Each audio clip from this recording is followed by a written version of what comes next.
Let's buy पैसा।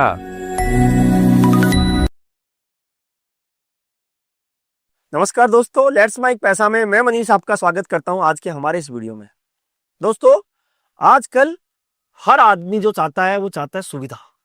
हर आदमी को सुविधा चाहिए, चाहे वो घर से बाहर निकलते ही गाड़ी चाहिए, घर में हाथ में मोबाइल चाहिए, टीवी चाहिए, फ्रिज चाहिए, वॉशिंग मशीन चाहिए, सब सुविधाएं चाहिए।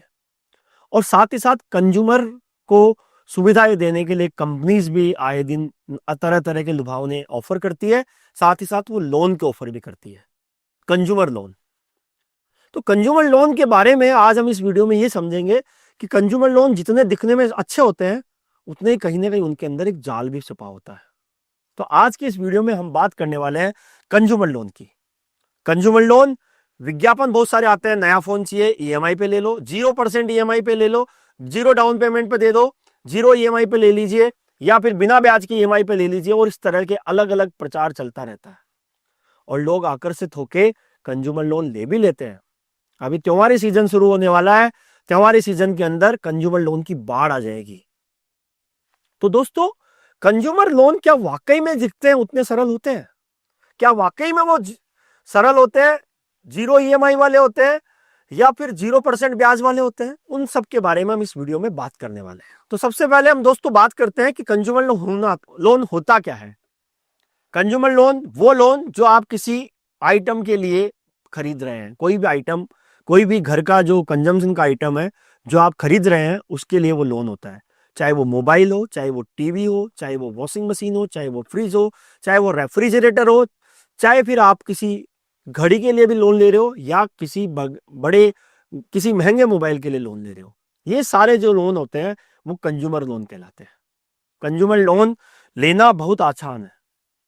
और साथ ही साथ कंज्यूमर लोन जो होता है वो आप किसी पर्सनल के लिए भी ले सकते हो। आपको घूमने जाना है तो आप लोन से ले सकते हो, आपको कोई काम के लिए किसी शादी ब्याह में कोई पैसा खर्च करना है तो आप पर्सनल लोन ले सकते हो। ये सब कंज्यूमर लोन के पार्ट है। अब कंज्यूमर लोन इतने आकर्षक होते हैं, बैंक और फाइनेंस कंपनियां आसान ईएमआई और 0 डाउन पेमेंट, साथ ही साथ नो कॉस्ट ईएमआई पे आपको कंज्यूमर लोन दे देती है। अब कंज्यूमर लोन के जो बातें होती है, जो पॉइंट्स होते हैं, जो आपको ध्यान में देखने वाली बात है, वो क्या क्या है उसके बारे में समझते हैं। पहली बात कि हाईएस्ट, कई बार आपको कुछ लोन तो हो सकता है आपको 0 इंटरेस्ट पे मिल जाए, लेकिन कुछ लोन में आपको इंटरेस्ट पे करना पड़ता है। अगर 0 इंटरेस्ट पे कोई लोन नहीं मिल रहा है तो उसमें फिर आपको ब्याज देना पड़ता है। और वो ब्याज कितना आता है? वो लगभग 18 से 24% तक का ब्याज आपको देना पड़ता है कंज्यूमर लोन पे। तो कंज्यूमर लोन ऊंची ब्याज दरों पे आते हैं। लोन मिलना बहुत आसान है, लेकिन उसकी ब्याज दरें बहुत ऊंची होती है। 18 से 24% मिनिमम साइड में आपको लोन की रेट होती है। तो एक तो कंज्यूमर लोन का ये नुकसान है कि ऊंची ब्याज दर पे आता है।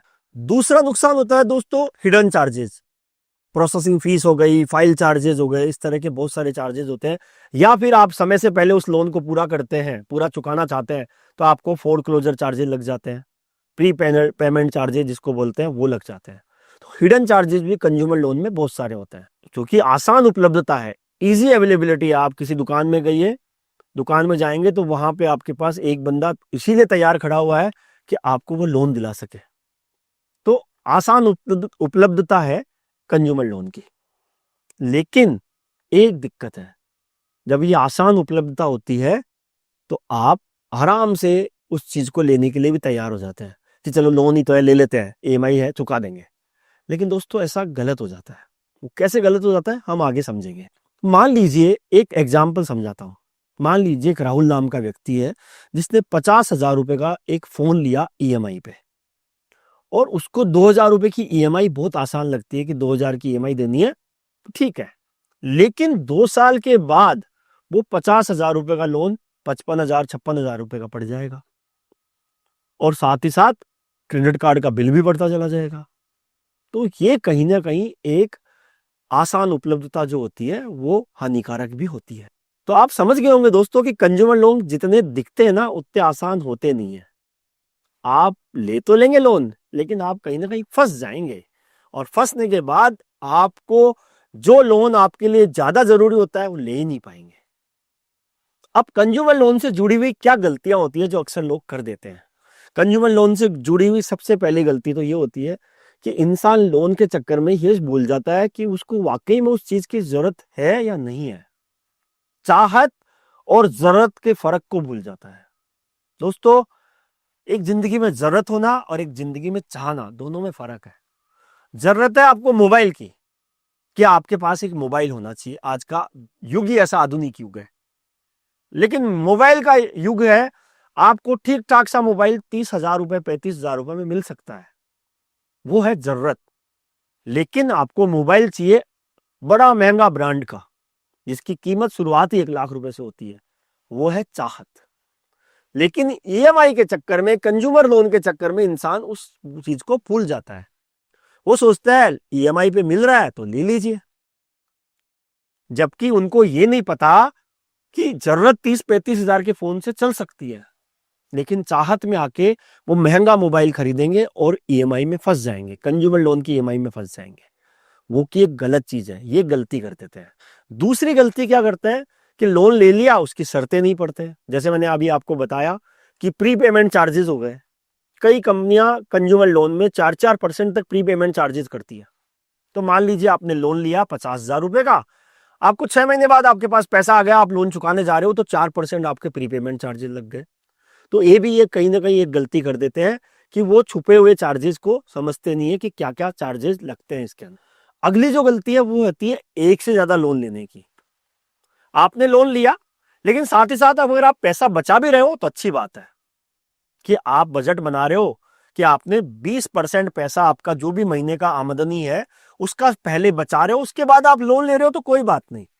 लेकिन गलती क्या करते हैं, एक लोन आपका ऑलरेडी चल रहा है, उसमें 3 महीने बचे हैं, तो आप क्या सोचते हो, यार उसके 3 महीने बाद ईएमआई खत्म हो जाएगी, आज एक लोन ले लेते हैं, और फिर 3 महीने तक दोनों ईएमआई साथ साथ चलती है, और फिर 6 महीने बाद फिर तीसरा लोन ले लेते हैं। तो लोन पे लोन, लोन पे लोन, लोन पे लोन लेने वाली जो गलती होती है वो भी कहीं ना कहीं हानिकारक होती है। और कंज्यूमर लोन में ऐसा हो जाता है कि आपने सोचा अभी वॉशिंग मशीन खरीद लेते हैं लोन से, 6 महीने बाद दीपावली आ गई, फ्रिज भी खरीद लेते हैं लोन से, पहले ही लोन चल ही रहा है, दूसरा लोन फिर ले लिया। तो ये गलती भी कहीं ना कहीं लोग कर देते हैं, जिसकी वजह से वो अपने लोन में ही फंसे रहते हैं। अगली जो गलती, वो क्या सोचते हैं कि जो खर्च, जो कमाई आ रही है ईएमआई उसमें से दे ही देंगे। लेकिन दोस्तों, उसके पहले लोग ये भूल जाते हैं कि ईएमआई देने से पहले क्या वो बचा रहे हैं। दोस्तों, अगर आप 100 रुपए कमाते हैं और 100 रुपए में से 20 रुपए बचा रहे हैं, उसके बाद 80 रुपए आप मर्जी आए जैसे खर्च कर सकते हो। लेकिन अक्सर गलती क्या करते हैं कि लोग उन 20 रुपए को भी ईएमआई में डाल देते हैं। तो आप अगर 50,000 रुपए महीने के कमा रहे हो तो आपको आइडियली 10,000 रुपए महीने के बचाने चाहिए। लेकिन होता क्या है कि आप 1,000 रुपए महीने के भी नहीं बचा पा रहे हो। क्यों? उसका कारण ये है कि आपने पहले के 3 लोन ले रखे हैं। तो वो कहीं ना कहीं एक गलती हो जाती है जो इस कंज्यूमर लोन में लोग कर देते हैं। अब इन गलतियों को जानने के बाद दोस्तों, हमें जरूरत है कि इनसे कैसे बचा जाए। गलतियां समझ में आई कि ईएमआई ज्यादा ले लेते हैं, दिखावे और चाहत में फर्क नहीं करते हैं, चाहत और जरूरत को नहीं समझते हैं, बचत नहीं करते हैं। तो इन गलतियों से सबक कैसे मिले? इन गलतियों से सबक मिलने के जो टिप्स हैं, जो पॉइंट्स हैं, जो मैं आपको बताना चाहूंगा। पहला पॉइंट तो कि आप अपनी जरूरत और चाहत में फर्क समझे। दोस्तों, दिखावा कभी भी अच्छा नहीं होता, चाहे वो किसी भी चीज का हो। आप अपने जरूरतों को समझते हुए चीजों का उपयोग कीजिए, आप कभी भी दिक्कत में नहीं आएंगे। मान लीजिए आपकी जरूरत 35,000 के फोन की थी, आपने चाहत में एक महंगा फोन ले लिया, ईएमआई आपने बढ़ा ली।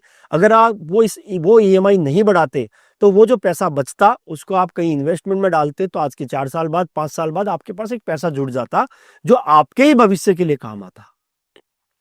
लेकिन वो नहीं करते, तो आपको वो करने की जरूरत है, जरूरत और चाहत को पहचानने की जरूरत है। दूसरी जो जरूरत है वो है कि आप लोन तो ले रहे हैं, तो उसके टोटल कॉस्ट को समझे कि मान लीजिए आपने 50,000 रुपए का लोन लिया, तो आपको 2 साल या 3 साल के बाद टोटल चुकाना कितना है। अगर वो ज्यादा पड़ रहा है तो आप लोन ना ले, बेहतर यह है कि आप कोई कम ब्याज दर का लोन ले। अगली जो टिप्स है वो ये है कि आप इमरजेंसी फंड तो जरूर बना के रखें कि कभी भी आपकी कोई कोई ऐसी इमरजेंसी आ गई जिसमें आपकी मान लीजिए कोई नौकरी छूट गई या कोई मेडिकल इमरजेंसी आ गई, आपके पास कोई पैसा बचा हुआ ही नहीं है और ईएमआई आपके पहले से चल रही है, तो आप फिर करेंगे क्या? इसलिए एक इमरजेंसी फंड तो जरूर बनाएं। अपने महीने के खर्चों के 3 से 6 महीने तक के खर्चों के आप एक इमरजेंसी फंड जरूर बनाएं। अगली जो गलती है जिसको आप सुधार सकते हैं वो ये है कि क्रेडिट कार्ड जो आपके पास होता है उसका एक बेहतर तरीके से इस्तेमाल कीजिए। और बेहतर तरीका ये है कि आप एक टारगेट बना लीजिए कि मेरे क्रेडिट कार्ड की लिमिट अगर 2 लाख रुपए की है तो मैं किसी भी समय पे उसका 10% या 15% से ज्यादा खर्च नहीं करूंगा। मतलब अगर आपके 2 लाख की लिमिट है तो आपका क्रेडिट कार्ड का जो टोटल खर्चा है वो 30,000 रुपए से ज्यादा नहीं होना चाहिए, ताकि आप उसको आराम से समय रहते चुका सको। तो दोस्तों, ये कहीं ना कहीं कंज्यूमर लोन और उससे जुड़ी गलतियों को दूर करने के हमने उपाय आपको समझाए। कंज्यूमर लोन लेना आसान है, लेकिन चुकाने में आप ही को दिक्कतें आएगी और उनको चुकाने के चक्कर में आप अपनी सेविंग्स भूल जाएंगे, इन्वेस्टमेंट भूल जाएंगे और आपके आने वाले भविष्य में आपको फिर कहीं ना कहीं दिक्कतों का सामना ही करना पड़ेगा।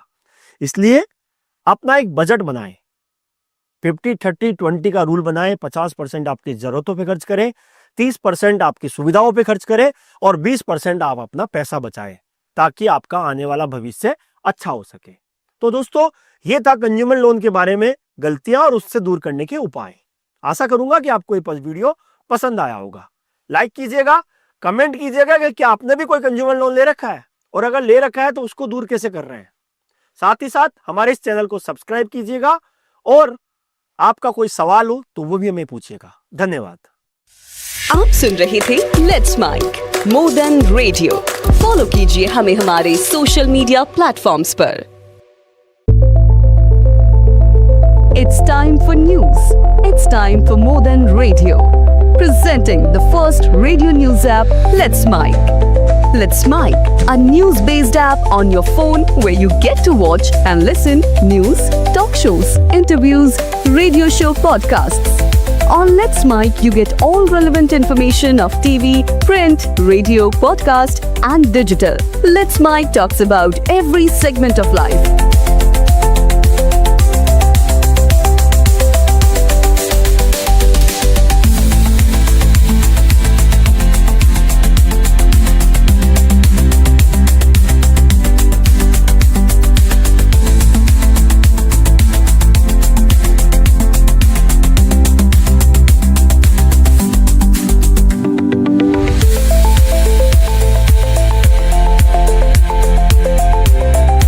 Let's Mic is not just a revolutionary idea. Download the app now from Play Store. Available both on Android and iOS mobile phones.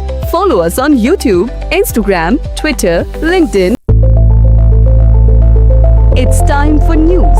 It's time for more than radio. Presenting the first radio news app, Let's Mic.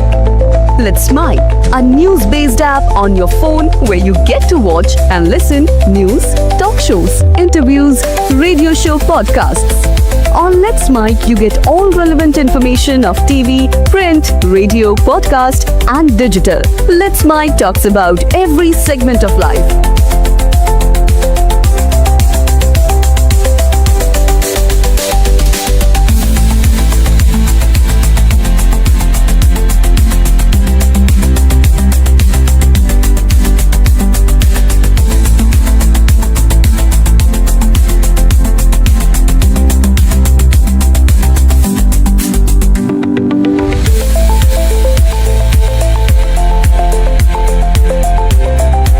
Download the app now from Play Store. Available both on Android and iOS mobile phones.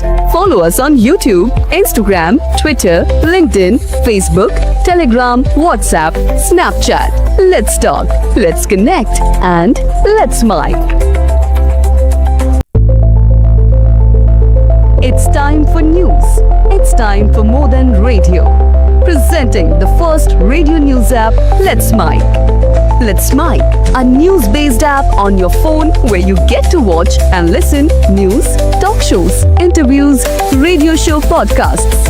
On Let's Mic, you get all relevant information of TV, print, radio, podcast, and digital. Let's Mic talks about every segment of life.